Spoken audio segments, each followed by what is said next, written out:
100 million homeowners are each going to become their own little power plant. Amazon will probably say, if you're a member of Prime, we'll stick the panels on your house for free. Chamath Palihapitiya is a billionaire venture capitalist and an early senior executive at Facebook. In this highlight, Chamath Palihapitiya sits down with Lex Fridman and exposes Amazon's unorthodox plans to profit in this lucrative energy market and why it's an absolute no-brainer to save hundreds of dollars a year on your energy bill by putting solar panels on your home. I almost don't want to get distracted by the marginal cost of energy going to zero because I have no idea what you're talking about. That is fascinating. Can I give you the 30 seconds? Sure. Okay. Yes.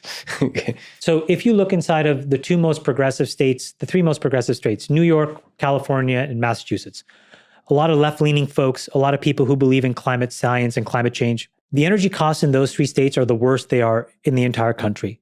And energy is compounding at 3 to 4% per annum. So every decade to 15 years, energy costs in these states double. In some cases and in some months, our energy costs are increasing by 11% a month. But the ability to actually generate energy is now effectively zero. The cost per kilowatt hour to put a solar panel on your roof and a battery wall inside your garage, it's the cheapest it's ever been. These things are the most efficient they've ever been. And so to acquire energy from the sun and store it for your use later on, literally is a zero cost proposition. So how do you explain the gap between the cost going up? Great question. So this is the other side of regulatory capture, right? You know, we all fight to build monopolies. Well, there are monopolies hiding in plain sight. The utilities are a perfect example. There are 100 million homes in America. There are about 1,700 utilities in America. So they have captive markets. But in return for that captive market, the law says need to invest a certain amount per year in upgrading that power line, in changing out that turbine, in making sure you transition from coal to wind or whatever. Just as an example, upgrading power lines in the United States over the next decade is a $2 trillion proposition. These 1,700 organizations have to spend, I think it's $250 billion a year just to change the power lines. That is why, even though it costs nothing to make energy, you are paying double every 7 or 8 years. So how do we get rid ourselves of this old infrastructure that we're paying for? So the thing that's happening today, which I think this is why I think it's the most important trend right now in the world, is that 100 million homeowners are each going to become their own little power plant and compete with these 1,700 utilities.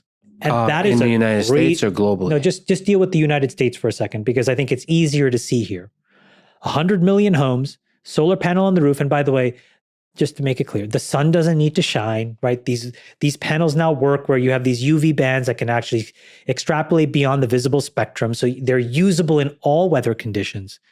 And a simple system can support you collecting enough power to not just run your functional day-to-day life, but then to contribute what's left over back into the grid for Google's data center or Facebook's data center, where you get a small check. The cost is going to zero. How obvious is this to people? You're making it sound... Okay.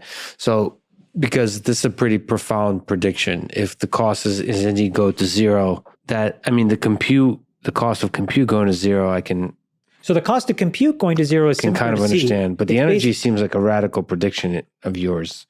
Well, it's just naturally what's happening. Right now, let me give you just a different way of explaining this. If you look at any system, there's a really important thing that happens. It's what Clay Christensen calls crossing the chasm. If you explained it numerically, here's how I would explain it to you, Lex. If you introduce a disruptive product, typically what happens is the first 3 to 5% of people are these zealous believers. Mm-hmm. And they ignore all the logical reasons why this product doesn't make any sense, because they believe in the proposition of the future and they buy it. The problem is at 5%. If you want a product to get to mass market, you have one of two choices, which is you either bring the cost down low enough or the feature set becomes so compelling that even at a high price point. An example of the latter is the iPhone. The iPhone today, the 14 iPhone, costs more than the original iPhone. It's probably doubled in price over the last 14 or 15 years, but we view it as an essential element of what we need in our daily lives. It turns out that battery EVs and solar panels are an example of the former, because people like President Biden, with all of these subsidies, have now introduced so much money for people to just do this, where it is a money-making proposition for 100 million homes. And what you're seeing as a result are all of these companies who want to get in front of that trend. Why? Because they want to own the relationship with 100 million homeowners. They want to manage the power infrastructure. Amazon, Home Depot, Lowe's, you can just name the company.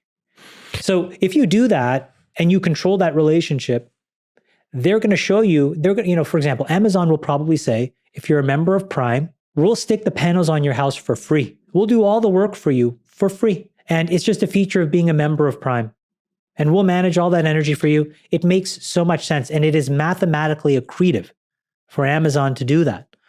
It's not accretive for the existing energy industry because they get blown up. It's extremely accretive for peace and prosperity.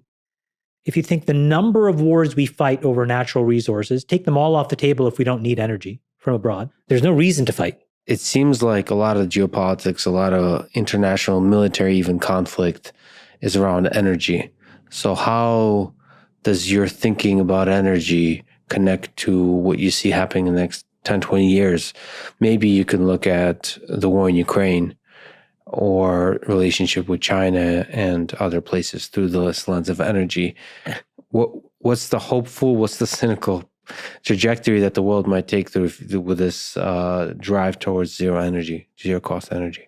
So the United States was in a period of energy surplus until the last few years, some number of years in Trump, and I think some number of now the current administration with President Biden. But we know what it means to basically have more than enough energy to fund our own domestic manufacturing and living standards. And I think that by being able to generate this energy from the sun, that is very capex efficient, that is very climate efficient, gives us a huge tailwind. The second thing is that we are now in a world, in a regime for many years to come of non-zero interest rates. And it may interest you to know that the last time that, we had long-dated wars supported, at low interest rates was World War II, where I think the average interest rates was like 1.07% in the 10-year. And every other war tends to have these very quick open and closes because these long protracted fights get very difficult to finance when rates are non-zero. So just as an example, even starting in 2023, so the practical example today in the United States is President Biden's budget is about 1.5 trillion for next year. That's not including the entitlement spending, okay? Meaning Medicare, Social Security, right? So the stuff that he wants to spend that he has discretion over is about 1.582 trillion is the exact number. Next year, our interest payments are going to be $455 billion. That's 29% of every budget dollar is going to pay interest. So you have these two worlds coming together, right, Lex? If you have us, hurtling forward to being able to generate our own energy and the economic peril that comes with trying to underwrite several $1 trillion for war, which we can't afford to pay when rates are at 5%, means that despite all the bluster, the probabilistic distribution of us engaging in war with Russia and Ukraine seems relatively low. The override would obviously be a moral reason to do it that may or may not come if there's some nuclear proliferation. But now you have to steelman the other side of the equation, which is, well, what were to happen if you were sitting there and you were Putin? Let's steelman setting off a tactical nuke someplace. Okay, I'm getting calls every other day from my two largest energy buyers, India and China, telling me, slow my roll. I have the entire world looking to find the final excuse to turn me off and unplug me from the entire world economy. The only morally reprehensible thing that's left in my arsenal that could do all of these things together would be to set off a tac nuke. I would be the only person since World War II to have done that. I mean, it seems like it's a really, really, really big step to take. And so I think that X of the clamoring for war that the military industrial complex wants us to buy into, the financial reasons to do it and the natural resources needs to do it are making it very unlikely That is not just true for us. I think it's also true for Europe. I think the European economy is going to roll over. I see a very hard landing for them, which means that if the economy slows down, there's going to be less need for energy. And so it starts to become a thing where a negotiated settlement is actually the win-win for everybody. But none of this would be possible without zero interest rates. In a world of zero interest rates, we would be in war. The person that is the most important figure in the world right now is Jerome Powell. He is probably doing more to prevent war than anybody else. He keeps ratcheting rates. It's just impossible. It's a mathematical impossibility for the United States unless there is such a cataclysmic moral transgression by Russia. So there is tail risk that it is possible, where we say, forget it, all bets are off. We're going back to zero rates, issue a 100-year bond. We're going to finance a war machine. There is a small risk of that, but I think the propensity of the majority of outcomes is more of a negotiated settlement.